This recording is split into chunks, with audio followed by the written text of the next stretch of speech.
Alright, the last thing we're going to show you is how to crack Windows passwords. We're just going to boot back into Backtrack 2, as usual. But this time we don't need to be able to write to the drive, so having the drive only be read-only is fine. Just navigate to that config folder once again. Alright, the first thing we need to do is extract the system key from the system file. To do this, we use a program called bkhive. Just type in bkhive, the location of the system file, and then where you want to store the extracted sys key. Alright, next we're going to use samdump2 to extract the password hashes. Just type in samdump2, the location of the SAM file, then the location of the sys key that you already extracted with bkhive,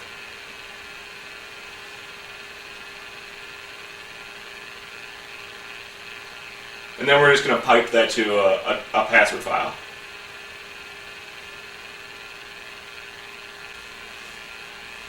Alright, if you look at the extracted password hashes, you'll notice it's a little bit different than the password hashes that were for Linux. First there's the username, then the user ID, and for an administrator it's always 500. And then you'll see two sets of password hashes.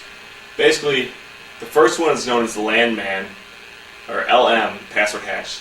And basically what it does is it takes your password, converts it all to uppercase, and then splits it into two 7-character chunks, and then encrypts them separately with DES. As you would assume, it's much easier to crack LM passwords than most types of password hashes, because you're only cracking two separate, very short passwords. But in later versions of Windows, they completely removed the LANman, so if you're trying to crack passwords on a Vista machine or an updated XP machine, you're not going to get the LANman password, so you're going to have to crack the next password, which is the NT hash. And basically, it can take uppercase and lowercase characters and encrypts it with MD4. Obviously, since it's not split in half, it takes a lot longer to crack the NT hash than the LANman hash. So if you find a system that has the LANman hashes on there, always try to crack those first, because it'll take a lot less time. Alright, now that we've dumped the password hashes and you've seen it, you can take this password dump and use many different programs to crack the passwords. You can use Backtrack 2, we'll use John the Ripper first. You can use Kane on Windows, and then we'll show you Offcrack a little later on.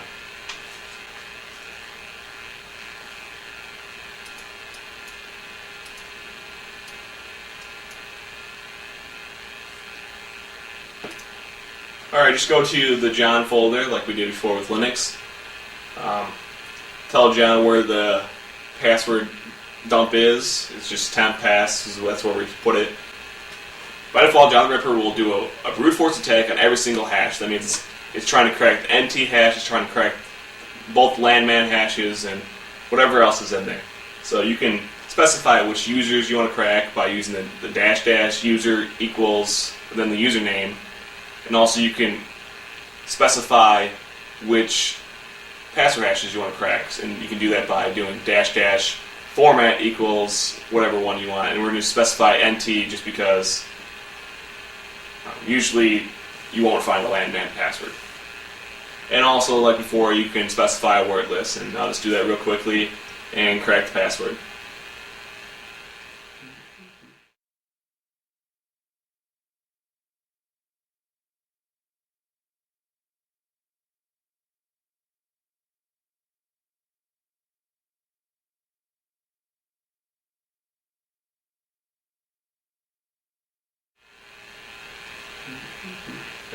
As you can see, the password is Infinity. Next, we're going to show you Offcrack LiveCD, which basically all you have to do is pop it into that Windows machine, and it'll boot up just like Backtrack does, and it'll search through your mounted devices for Windows password hashes, and then it'll automatically start trying to crack it. Alright, right when it boots up, it says that it found a partition with some password hashes, and then the Offcrack program will run. And right away it'll start trying to crack those passwords. And the nice thing about Offcrack is that it already has these rainbow tables built into it, and we'll cover rainbow tables in a later episode. But basically, it has a table full of known passwords and their hashes, so it can crack it very quickly. And as you can see, it takes a matter of seconds to crack those LM passwords with those rainbow tables, and then crack the NT password from that.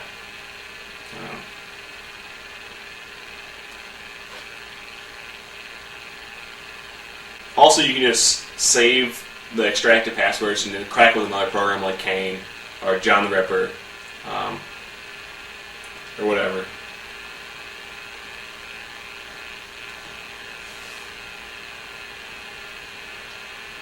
And here's these tables. They only provide you with free LM tables, rainbow tables. You have to buy the NT rainbow table, so that kind of sucks, but whatever. Alright, that's about it for Offcrack, and then we're just going to show you how to use Kane. Alright, well, basically you can use Kane to extract local hashes, so like if you're already logged into your Windows computer, you can extract it from that computer, or you can import saved passwords like from Offcrack. Well, we're just going to show you how to import them from the local machine, and then you can just crack it the normal way, with the dictionary, brute force, whatever. And yeah. There's a lot of programs that provide the same kind of service, like LC3, which I think they're the same people that make Offcrack. I'm not completely sure. And there's like SAM Inside, but I just use Kane because it's free. It might not be the fastest or the best one, though. Like LC5 provides a lot of different features, like a combinational dictionary tag where it adds like numbers to the end of dictionary words, which comes in handy, but it costs money, so whatever. If you want to add an extra layer of security to your PC to prevent people from cracking your passwords, you can always add a BIOS password, which will require you to type in a password when you boot your computer.